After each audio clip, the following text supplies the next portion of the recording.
I love this so much. I don't have the words for it. This is the first time we do this, but I look forward to many, many, many more years because I have awesome kids that I coached. I've heard other awesome kids. Thank you, Leah. And this is a lot of fun. I'm going to do a poem that I wrote for my family called Poor Relations.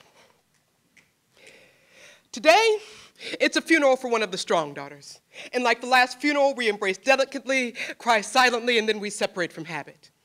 Maybe it takes being the poor relation to notice this, because we are the people who put water in our ketchup bottles, know exactly how many miles are left after the fuel gauge hits empty and have been close enough to garbage to recognize the look people toss its direction.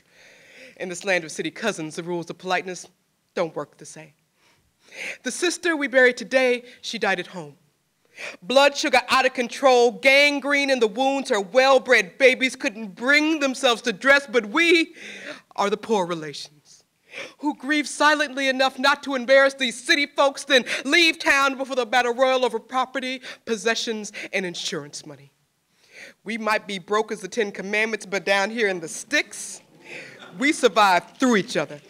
When one of us is paid, we all eat. When one of us is sick, we all pray. And when there's a child born, we are all there to show them how to carry this tradition on. So when the sister who had nothing but Medicaid and a mortgage died, that was also at home.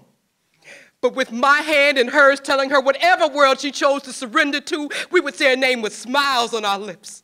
Even as this family came through to tell us where she went wrong and look uncomfortably at this too small house, she fought to keep it. And that smell of us that causes y'all to lift your noses at family gatherings is the thickness of this family.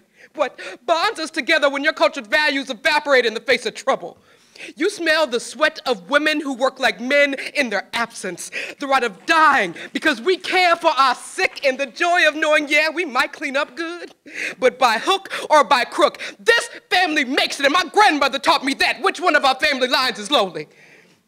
Something got y'all confused, believing hair care commercials and primetime sitcoms somehow lost fact to the knowledge that fat meat is greasy, broccoli ain't greens, and family's more than free stuff when our elders die. And why is it only us bumpkins know this, us small town limited education and pitied? Y'all can wrap your clucking tongues around this.